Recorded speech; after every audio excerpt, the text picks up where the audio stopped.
4.1 mentioned it as context of organization. Now there's a 4.2. 4.2 is basically interested parties. What do you mean by interested parties? Let's take the above example that we have a coffee shop, right? Who all are the interested parties? Maybe the investors, or you can say stakeholders, right? Who invested in your company, right? These all are the interested people, right? Now let's talk about that. So you can see as interested parties, interested party refers to who can be affected by the action of the organization. For example, as I said, the interested parties are investors and stakeholders. Let's take an example that tomorrow on my coffee shop there's a ransomware attack. All the data now encrypted by the attacker. Okay, I don't have any customer details, a contact number, everything will be gone. I have to implement the best IPS service, intrusion prevention system, that help me decreasing the chances of ransomware attack, that will get me more confidence, and I can able to grow more stakeholders. Now let's take it up as interested parties clear through analysis of internal and external parties, right? So first what it will do is that the interested party will going to check what are internal and external issues and how we are resolving that issue.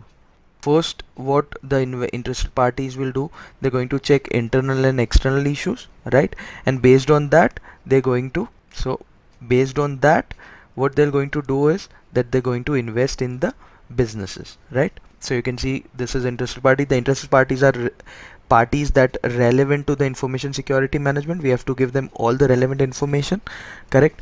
What all the relevant requirements? What are the requirements that is needed by the interested parties? So relevant requirements are what? We have to show them our profit and loss, right? How our business is profitable, how we are securing our organization, right? These all documents that are relevant to interested parties, right? And how these requirements should be addressed. So what we have to do is we have to maintain an information security management system. We have to maintain a whole system. We have to make this ISO 27001 audit. We have to show our customers, our stakeholders that look, this is our portfolio. You should look, you should decide whether you should invest in our business or not. So this auditing will definitely going to increase the confidence of your stakeholders, your business. So you can see here, these are interested parties, contains regulatory bodies, customers, etc. Relevant requirement. What are the relevant requirement? We have to give them legal, regulatory and contractual requirement, and we also have to give them requirement to address through ISMS. We have to give our ISMS requirement that is already addressed, that something we have already resolved, right? Now this is the exercise I want to show you here that could make you more simpler to understand. So let's take as interested party customers, that the customer like my coffee and they visit every day to my shop, right, to take a freshly brewed coffee. So now what are relevant requirement to the customers? So what the customer expect? The customer expect that the data should be handled securely. The customer made a payment should be implemented properly. You can see here the requirement is general, implementing the strong access control, encryption to the data protection. We have to provide them a proper encryption. So this is something that we're going to check in during the auditing. Regulators.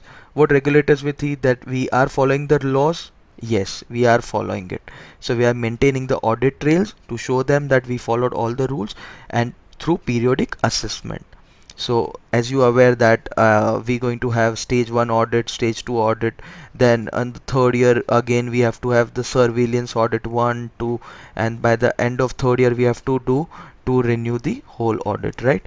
So these all are the stakeholders and the vendors detail that we're also going to have, but from these two you can able to understand that how interested party works, right? Now there's one more thing that they added now is the climate change, that how climate change will affect the context of the organization. So you can see that some interested parties like customers and investor, they'll also going to think about the climate change, that are your business impacting the climate or not. Okay, so here I have marked that environmental and climate disruption. So the customer are also interested now let me add here, they'll also going to check about the climate, that are your business affecting the climate or not. Based on that, they're going to make an investment into your business. Okay, so let's move further as the climate change affect the interested parties. So customers, what they'll do is they'll check a continuous availability despite environmental disruption. Let's take an example that there's a heat wave going on, but still your AWS servers EC2 instance is available or not. The service outage may definitely affect the system availability and the access to the data. So how to address it? We have to make a business continuity plan, correct?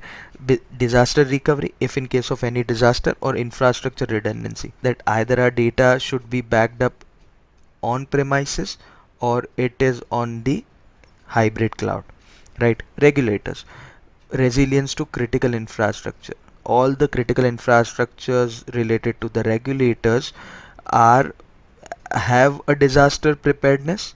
Have we prepared based on the disaster? Yes, ICT readiness, information communication technology readiness for the business continuity. The business must continue. For investors, long-term management including environmental risk. What all risks that are coming from to the management? So these are all something that is related to the information asset, that are this affecting the asset or not, and if it is affecting, then how we going to have a periodic review to resolve that particular issue, right? So the third thing over here is the climate change. So let's wind it up by taking this clause 1, clause 4 as 4.1, 4.2. First is internal and external issues, then we move to interested parties, and then the third thing is climate.